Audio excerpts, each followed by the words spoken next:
Meskipun harus menjalani laga debutnya dengan negatif saat kalah dari Jepang dengan skor telak 4-0 dan harus mengalami cedera di babak pertama yang membuat dirinya gak bisa menyelesaikan laga kontra timnas Jepang, Kevin Dix nyatanya masih tak bisa melupakan momen bersejarahnya tersebut. Bercerita pada media Copenhagen soal momennya di Indonesia, ia menjelaskan dengan penuh kebanggaan soal debutnya untuk timnas. Di sisi lain, di tengah rencana besar PSSI membawa Indonesia segera tembus 50 besar dunia, sebuah kabar menarik muncul saat dari atas meja Yunus Nusi tampak tertulis nama-nama pemain dengan total 7 calon pemain keturunan yang sepertinya jadi target selanjutnya PSSI. Lantas siapa? Kita telah rangkum beberapa hal menarik terkait rencana besar PSSI untuk melanjutkan program diaspora.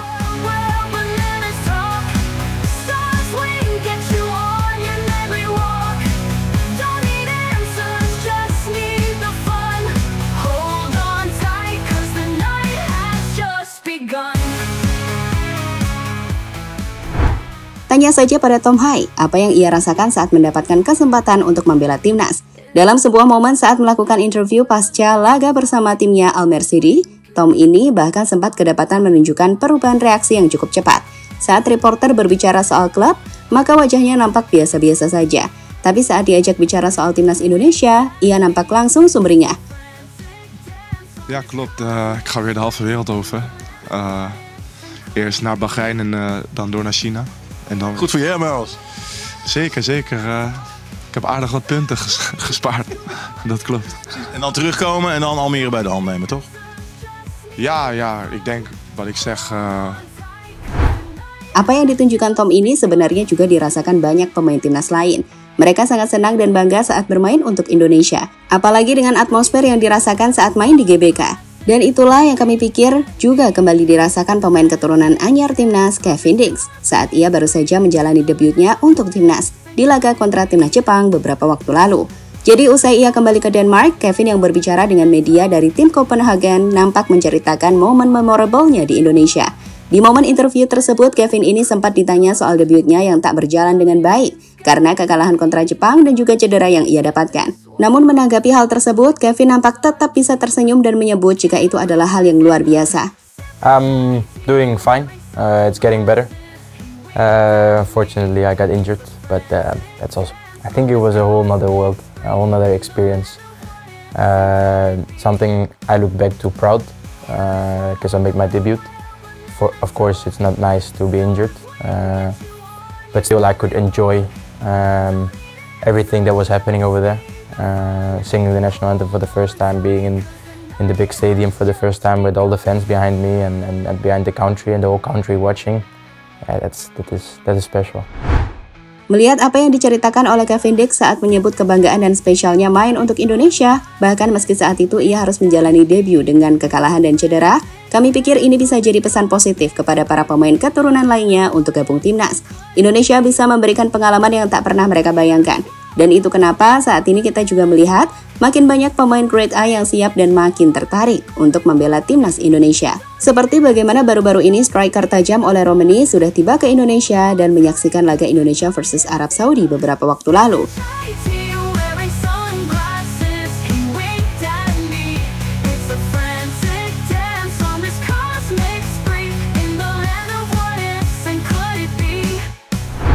Berbicara soal calon pemain baru timnas Indonesia, sejatinya Ole bukanlah satu-satunya yang akan dinaturalisasi dalam waktu dekat.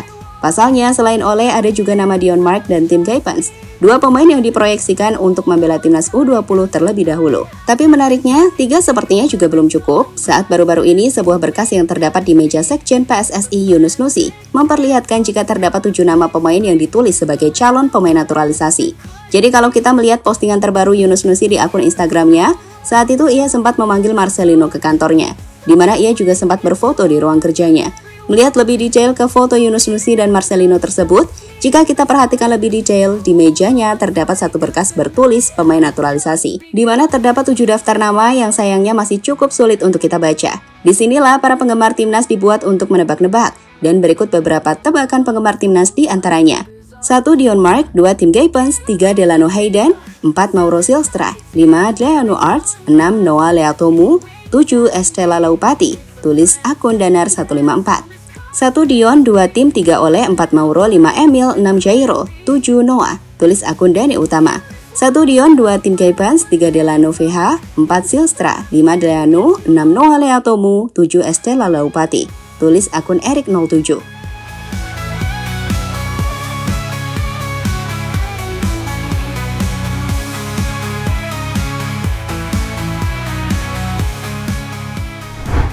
Terlepas dari kita masih akan menunggu nama-nama pemain yang akan segera gabung ke timnas selanjutnya, yang pasti program ini masih mendapatkan banyak dukungan dari pemerintah. Baru-baru ini Kemenpora Pak Dito Aryo Tejo kembali menjelaskan jika Ole Romani akan datang di bulan Maret. Dan untuk nama lainnya, pihak Menpora masih menunggu nama dari PSSI. Namun yang pasti mereka akan terus mendukung demi hasil yang positif bagi Indonesia. Ole akan diproses dan kemarin bicara kepada saya dan kita akan konsultasi. Dan pastinya menunggu arahan dari Bapak Presiden Prabowo Subianto. Dan kalau diproses, Pak Erik menyampaikan targetnya untuk bulan Maret.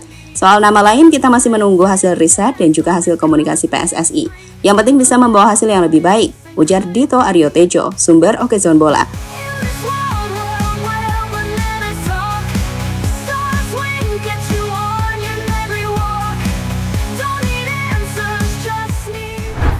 Program pemain keturunan sendiri dipastikan akan terus dilakukan, karena memang telah terbukti membantu meningkatkan level sepak bola Indonesia, tentunya dibarengi dengan peningkatan output produk sepak bola dalam negeri. Seperti kita tahu, PSSI ini memiliki target yang cukup tinggi untuk meningkatkan prestasi sepak bola Indonesia.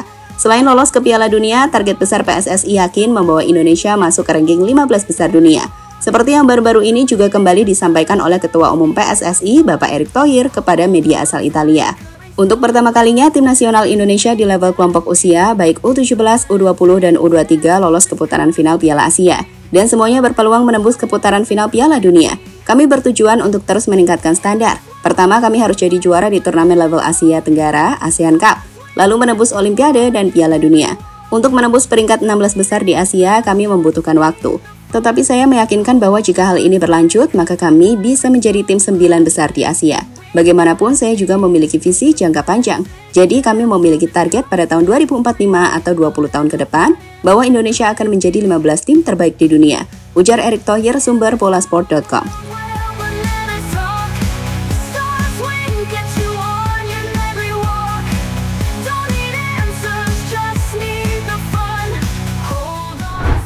Ya, jadi begitu teman-teman. Meski debutnya diwarnai kekalahan dan cedera, kebanggaan Kevin saat membela timnas menjadi pesan kuat bahwa bermain untuk Indonesia adalah hal fantastis yang memberikan pengalaman tak terlupakan. Di sisi lain, demi mewujudkan visi besar PSSI, deretan pemain keturunan masih akan terus ditarik untuk membela timnas. Siapakah yang kalian paling nantikan?